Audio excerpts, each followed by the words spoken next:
Hello les amis, j'espère que vous allez bien. Je suis contente de vous retrouver aujourd'hui pour une édition retour de lecture un peu particulière puisque je n'ai choisi que des livres de moins de 200 pages à vous partager.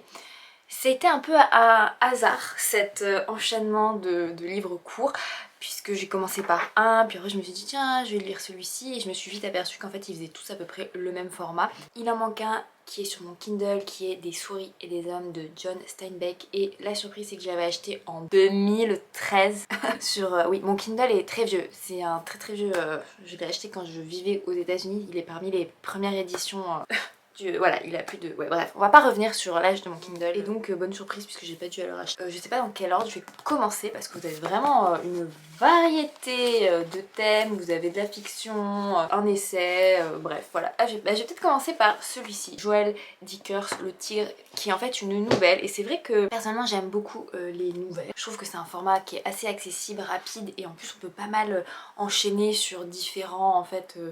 thème au sein d'un recueil de nouvelles, mais là pour le coup vous en avez juste deux et j'ai bien aimé l'approche de Joël Dickers en fait qui explique que les nouvelles, quand on veut en fait devenir auteur, c'est un format accessible qui permet de commencer, de créer en fait un récit sans avoir une structure trop longue et que lui ça lui a vraiment permis de se lancer et de rédiger ensuite son vrai roman. Donc Le Tigre qui est une petite nouvelle qui a lieu en Russie. Je vous lis le résumé du Tigre. En 1903, un terrible fait divers secoue l'empire russe.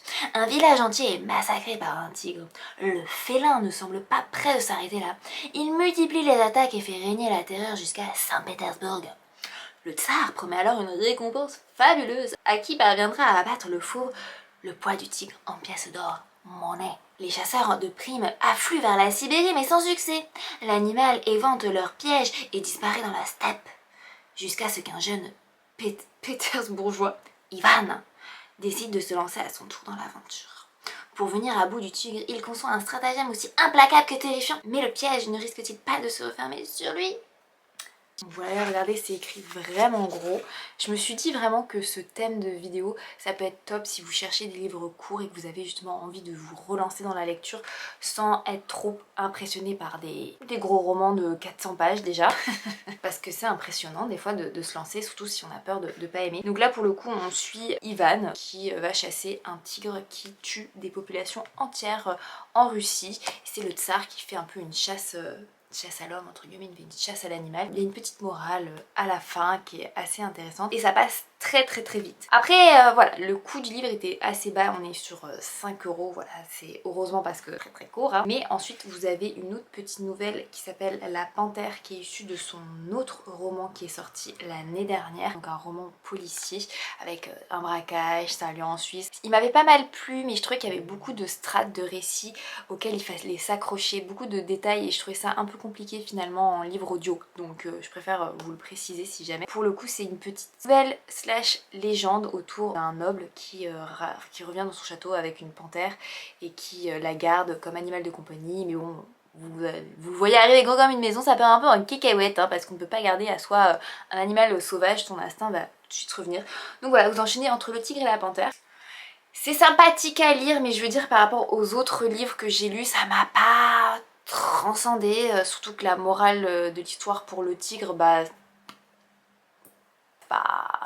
bon, bref, je vais mettre un petit 3 sur 5 parce que j'aime quand même beaucoup Joël Dickers, mais bon, désolée, je commence pas avec le meilleur roman, mais par contre je vais enchaîner avec un autre. Alors lui, c'est le coup de cœur je pense de toute la vidéo, voilà, comme ça vous l'avez. Par contre, on va faire une petite parenthèse maintenant que je l'ai lu. Vous avez une super belle édition, machin, tout ça. What the fuck? Maintenant que j'ai lu le livre, la couverture n'a aucun rapport avec ce qu'il y a dedans. Genre déjà il n'y a pas de chat, des boules de Noël, excusez-moi, ça a lieu au Japon. Je sais que la culture occidentale, machin, mais on est au Japon. Noël, ok, mais c'est pas comme chez nous. Hein. Genre il n'y a pas de feu de cheminée. Ah si voilà, là vous avez un petit truc, mais c'est même pas, c'est du café, on sert du café là-dedans. Genre, je suis désolée, le livre de poche c'est une, voilà, le café il est juste ici, enfin non, je me sens flouée là, c'est quoi ce truc? Bref, je vous lis le résumé. Donc l'autrice, l'auteur, Toshikazu Kawaguchi. tant que le café est encore chaud. Dans une ruelle de Tokyo se trouve le café Funiculi Funicula, un petit établissement au sujet duquel circulent 1000 légendes. On raconte notamment qu'en y dégustant un délicieux café, on peut retourner dans le passé. Mais ce voyage comporte des règles. Il ne peut pas changer le présent et dure seulement tant que le café est encore chaud. 4 femmes vont connaître cette singulière expérience. Ah oui, c'est vrai que j'avais pas capté que c'était que des femmes. En fait, vous avez 4 petites histoires dans ce roman qui s'enchaînent et qui sont entremêlées, puisque la première histoire, c'est donc une femme qui se fait quitter par son copain dans ce café-là, qui est pas un café hyper arty-cosy, hyper trendy comme on voit sur Instagram. Le truc, comment il est décrit, ça a l'air plutôt d'être en sous-sol, assez ancien et obscur. Moi perso, la description m'a pas transcendée. Je me suis pas dit ouais super le café, moi aussi j'ai envie d'y aller. Mais donc si on s'assoit à une certaine place, qu'on se fait servir un café, et ben on peut voyager dans le temps, mais il y a plein de règles pour pouvoir faire ce voyage dans le passé ou dans le futur. Et vous avez donc ces petites histoires de ces femmes qui veulent voyager dans le temps à certaines conditions. Et elles sont... Autant la première histoire m'a pas trop émue. C'est l'histoire en fait d'une femme avec son copain qui finalement elle lui a pas dit ce qu'elle ressentait vraiment. Et résultat, au lieu de dire ce qu'elle pensait, elle lui a dit ce qui convenait. Et c'est un peu souvent ça d'ailleurs la trame. Et ensuite ce qui m'a plus touchée c'est par contre l'histoire du couple où en fait le mari a Alzheimer. Et donc la femme se comporte en fait comme sa garde-malade et elle décide finalement de voyager dans le temps juste avant que son mari sache qu'il avait Alzheimer. Et par contre cette histoire, elle va vous chambouler, voilà, mais vous en avez d'autres aussi où cette fois c'est en plus dans le futur pour voir son enfant. Enfin j'essaie de pas vous spoiler mais les histoires sont assez touchantes et surtout elles sont toutes un peu entremêlées parce que des fois en fait vous suivez un personnage et vous avez un autre personnage qui est déjà là en train de faire quelque chose dans le café ou qui est une des serveuses et vous savez pas en fait que le chapitre d'après ça va, le focus va changer sur l'autre serveuse et c'est passionnant.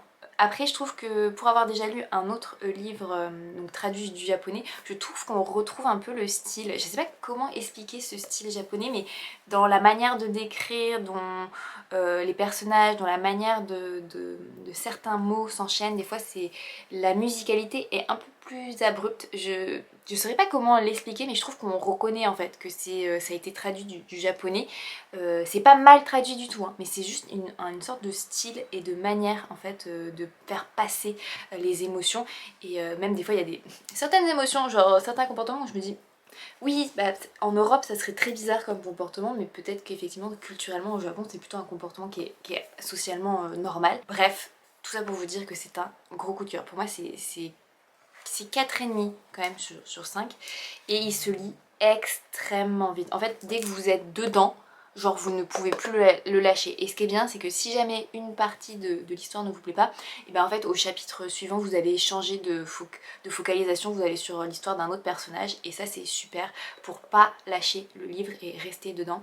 Voilà, par contre juste cette édition, quelle déception. Moi à la fin du livre je me suis dit mais cette couverture n'a rien à voir avec ce qui se passe dedans. Donc je ne sais pas ce qu'a fait le livre de poche. C'est beau mais genre... pardon, en plus l'autrice elle doit... Je sais pas si elle l'a reçu, mais même genre il y a des... Enfin je trouve ça vraiment dommage de pas respecter culturellement en fait le livre quoi. Genre... Bref, voilà. Mais par contre, lisez-le. Franchement, c'est un de mes coups de cœur et il fait à peine à 230 pages. Donc allez-y. Celui-ci, vraiment, allez-y. On enchaîne sur cette fois un essai de Salomé Saké, Résister. Alors, je vous lis le résumé.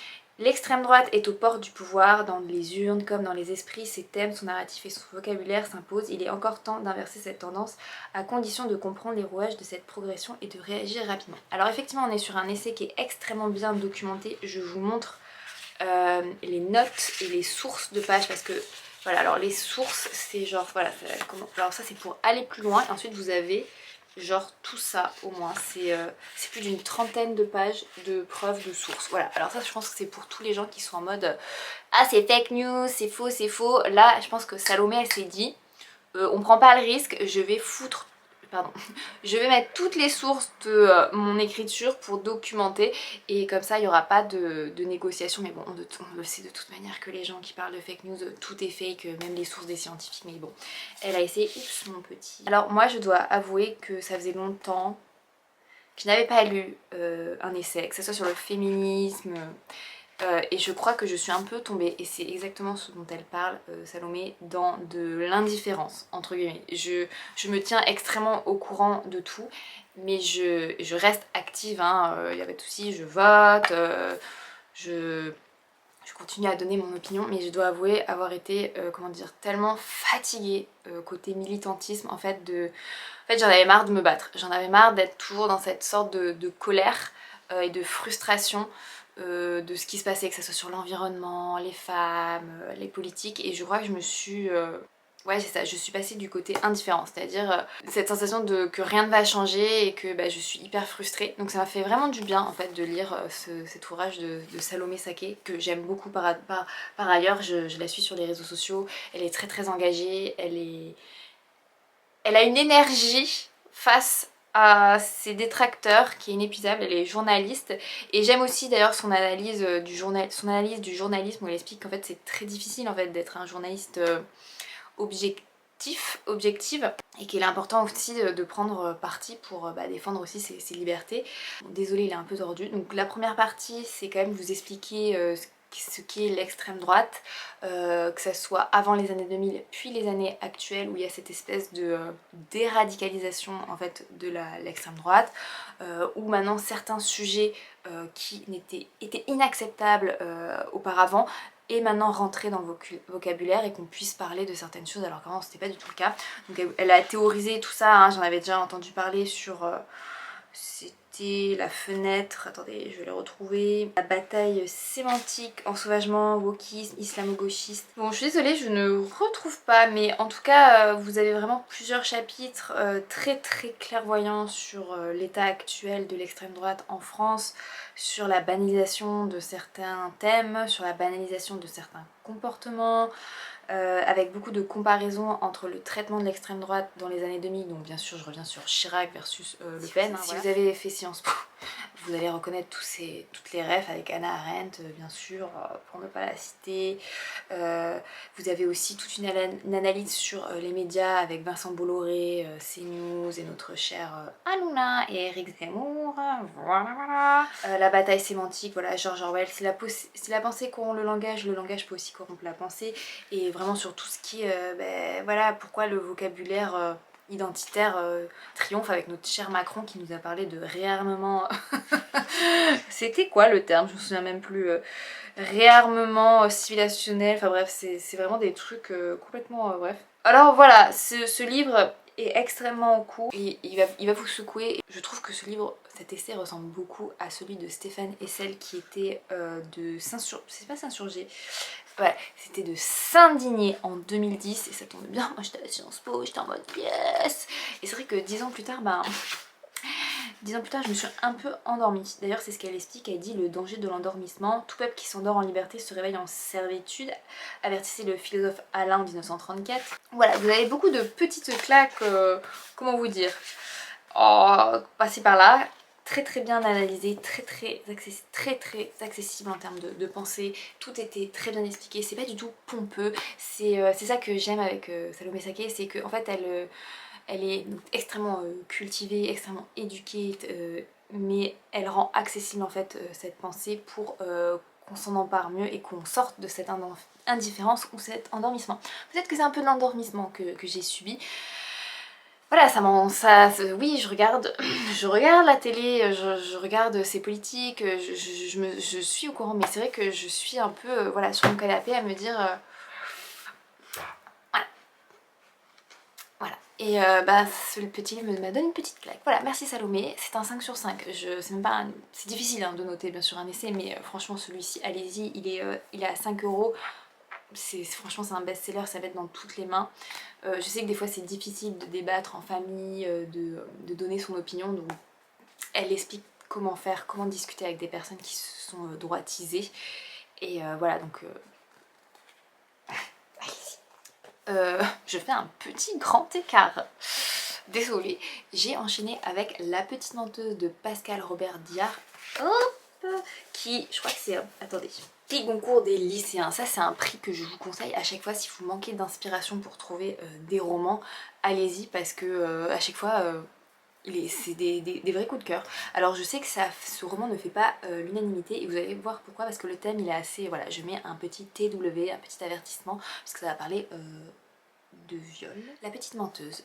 Je vais être défendue par une femme, a dit Lisa en se présentant à Alice Kéridreux. Un face-à-face commence, ni l'une ni l'autre ne savent jusqu'où il va les mener. Voilà. Alors c'est l'histoire en fait de Lisa qui... Bon voilà, La Petite Menteuse, le titre... je sais pas comment vous résumer la chose. Pour moi, déjà je vais vous donner la note, c'est un 4 sur 5. C'est difficile en fait d'aller sur 5 parce que... c'est vraiment un sujet autour de la parole des femmes, de la justice, du viol. Et comme vous allez le comprendre, en fait, Lisa a menti. Et en fait, on essaie de dénouer tout le mécanisme qui s'est mis en place autour d'elle, qui l'a poussée finalement à rentrer dans ce mensonge. Et d'avoir donc un procès et un homme qui a été condamné. Et là c'est le procès en fait en appel de cet homme qui donc a lieu quelques années plus tard. Donc Lisa à l'époque des faits, je mets des faits, était donc mineure et là elle a à peu près 20 ans. C'est assez bouleversant parce que oui, c'est super difficile pour les femmes en fait de faire reconnaître quand elles sont violées, et là pour le coup la justice a fait son travail, mais peut-être que elle l'a peut-être trop bien fait. En fait c'est très compliqué comme sujet c'est très compliqué et l'autrice l'aborde, mais peut-être pas, elle l'effleure ou elle explique qu'en fait que le fait qu'il y ait ce fait là, donc une femme qui est menti sur son viol, ça montre qu'il faut pas écouter les femmes, voilà. Et ça c'est hyper difficile finalement à aborder et à mettre dans un livre parce que on a encore tellement de chemin à faire pour justement écouter la parole des femmes. Et donc c'est encore plus difficile quand une femme a menti. Mais là, le point de vue c'est pas sur dire elle a menti, c'est pas bien, par rapport au titre, hein, parce que c'est vrai que le titre est assez péjoratif, la Petite Menteuse. Je trouve que justement le roman sait un peu inverser la vapeur et en fait montrer à quel point on n'a peut-être pas su voir ce qui se passait vraiment avec Lisa. Mais c'est hyper difficile pour moi de vous présenter ce livre, c'est hyper à prendre avec les pincettes, mais j'ai quand même adoré lire ce livre parce que la manière dont c'est déroulé psychologiquement, sur la psychologie de Lisa, comment tout s'est développé, parce que Lisa en fait si elle s'est retrouvée dans cette machination, c'est bien parce qu'il lui arrivait des choses dans son collège avant ou dans son lycée avec d'autres garçons et voilà, et en fait ça vous fait une femme qui psychologiquement est faible et on lui dit tiens c'est lui qui t'a violée, et elle répond oui, alors que... Ah voilà les amis, je suis désolée, c'est hyper compliqué de vous expliquer ça, mais pareil, il se lit en un souffle. C'est ce qui est bien avec ces livres finalement assez courts, c'est que voilà, on est sur, je vais vous donner le nombre de pages, moins de 200 pages, on est à 160...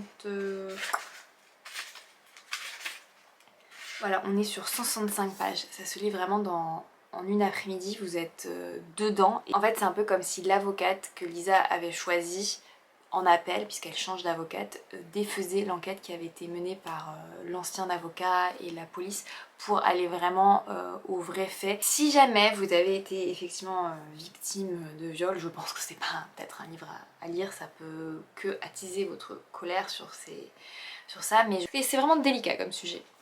On passe à Des souris et des hommes de notre cher John Steinbeck, dont je vais vous lire le résumé.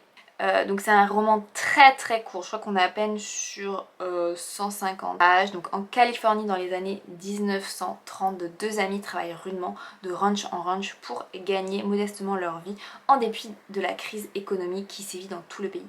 George est un homme petit à l'esprit vif qui s'est promis de veiller sur Lenny, un grand gaillard simple d'esprit ayant la fâcheuse manie de se fourrer dans le pétrin.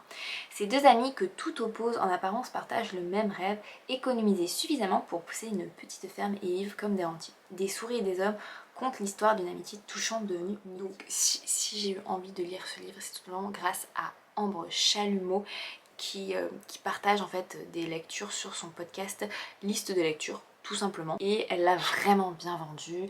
C'est un livre court, c'est un classique. Je me suis dit j'ai jamais lu de John Steinbeck alors qu'apparemment c'est genre un classique avec beaucoup de descriptions, enfin... Et je sais pas pourquoi, je n'ai jamais lu aucun livre de cet auteur qui est assez reconnu. Et là je me suis dit bon bah là c'est l'occasion, c'est un petit classique, il est court, lance-toi ma chérie. Et en plus il s'avère que la Anne du passé avait aussi envie de lire ce livre puisqu'il était sur mon Kindle depuis des années. On va pas revenir sur ça. Donc je me suis lancée et je dois avouer que c'est une très belle amitié entre Georges et Lenny. Et Lenny est vraiment un personnage assez simple, mais je trouve Georges... En fait, cette amitié, finalement, je la trouve un peu cruelle parce que Georges est très vite fatigué finalement par les comportements de Lenny, effectivement, qui relève de quelqu'un qui a un esprit assez simple dans le sens où bah, il réalise pas sa force, il n'a pas trop conscience de ses limites, on va dire, mais il a conscience du bien et du mal, et il a conscience quand il fait du mal, voilà. Et le problème, c'est qu'il fait du mal physiquement à des souris. Il veut les câliner absolument, et en fait, il se retrouve à tuer la souris, et c'est d'où le titre d'ailleurs, des souris et des hommes. Mais je trouve aussi que des souris et des hommes, le titre renvoie aussi en fait à la machination des runchs, du travail qui en fait roule littéralement sur ces hommes-là qui sont pauvres et qui n'ont pas de terre. Donc on suit Georges et Lenny là qui ont fui un ranch pour arriver à un autre ranch avec un permis de travail. Et en fait on découvre un peu leur amitié, comment ils fonctionnent. Donc Georges qui dit à Lenny de surtout pas parler pour pas montrer qu'il est bête parce qu'il a peur de se faire virer. Georges répète souvent quand même que bah, Lenny c'est un gros boulet, et pour moi c'est plus ça qui m'a choquée parce qu'il parle d'une amitié magnifique et moi leur amitié m'a pas trop touchée, sauf effectivement bah, petit à petit à la fin, puisqu'on voit en fait Georges qui essaie vraiment de sauvegarder Lenny de la cruauté des autres hommes. Mais sauf que d'un autre côté, Lenny, il est aussi un peu cruel et il a des petits red flags qui en fait... voilà, le fait qu'il se trimballe avec une souris morte dans sa poche et qu'il continue finalement à tuer d'autres animaux, et on découvre finalement qu'il n'a pas tué que des animaux... Voilà. Et c'est tellement court que tout se dévoile d'un coup sur la fin, et on sent Georges qui, avec son amitié, veut encore sauvegarder Lenny d'une grosse... de plus gros problèmes encore. Mais je sais pas. Dans la version Kindle que j'avais, vous aviez une analyse de texte qui était quasiment aussi longue que le roman en lui-même. Et c'est là où des fois je me dis, et c'est ce que je me disais déjà au lycée, est-ce que l'auteur a vraiment voulu dire tout ce qu'on veut lui faire dire dans les analyses de texte? Parce que elle était longue hein, cette analyse de texte que j'ai lu derrière, et je me suis dit oui, il dépeint une Amérique qui souffre dans la Rust Belt. Oui bah oui c'est sûr, c'est des vagabonds qui vont de job en job, mais il n'empêche que l'amitié de Georges, il est quand même... tu sens que par obligation il a Lenny avec lui, mais enfin bon, je sais pas quoi penser de ce livre, donc si jamais vous l'avez lu, je suis curieuse d'avoir vos retours. John Steinbeck, il a reçu le prix Nobel de littérature, donc quand même c'est pas n'importe qui. L'autre ouvrage qui est très connu de John Steinbeck, c'est bien sûr Les raisins de la colère. Je sais pas si je vais lire. Si jamais vous avez un livre de John Steinbeck que vous avez apprécié, n'hésitez pas à me le recommander. Puisque là moi je dois avouer que quand j'ai terminé le livre, je me suis dit, alors déjà la fin est est vraiment triste, mais c'est très déstabilisant. Pendant tout le livre, c'est trop bizarre parce que moi j'avais ce pressentiment en fait. Je me suis dit... il va se passer quelque chose avec cette personne, il va se passer un truc. Mais peut-être que le fait que je sois focalisée sur ce qui allait arriver, peut-être que j'ai moins ressenti l'histoire autour, puisque vous avez forcément du racisme avec une personne noire, vous avez cette espèce de fonctionnement dans un ranch avec le propriétaire versus les journaliers ou ouvriers qui restent là plus longtemps, un vieillard qui vraiment... s'est fait amputer la main et qui reste là. Vous avez une sorte de comparaison entre son chien qui est vieux et l'un des ouvriers qui dit bah en fait ton chien il est vieux, il sert plus à rien, il pue, on va le tuer, tu vas en prendre un nouveau. Et c'est un peu vraiment une analogie entre lui qui est aussi vieux et qui se dit bah en fait moi je suis encore utile, mais quand je serai vieux qu'est-ce qui va m'arriver, on va aussi me fusiller. Donc vraiment sur cette notion d'utilité de la vie humaine versus de vivre vraiment sa vie. Je ne sais pas, parce que moi j'étais vraiment omnibulée sur la violence potentiel de Lenny et est-ce qu'en tant qu'enfant c'est plus ça qui m'a perturbée? À vous de me dire, c'est un débat qui est ouvert. En tout cas, on arrive à la fin de vidéo avec 5 ouvrages de moins de 200 pages à lire. Si là je ne devais vous en recommander qu'un, ce serait bien sûr celui-ci. Et si je vous devais vous en recommander deux, ça serait ces deux-là. Voilà, mon choix est fait. Pour moins de 10 €, vous avez des belles lectures qui vous attendent. Enfin, moins de 5 € puisque chaque livre vaut moins de 5 €. Sans parler de l'occasion, bien sûr, et de la bibliothèque. N'hésitez pas à me partager, à répondre à mes petites questions si vous êtes arrivé jusque là et à me partager peut-être un roman que vous avez lu récemment qui est assez court. C'est pour encourager d'autres personnes à se lancer. J'espère vraiment que cette vidéo vous aura plu. Je vous fais plein de petites bises. Pensez à vous abonner et je vous dis à très vite.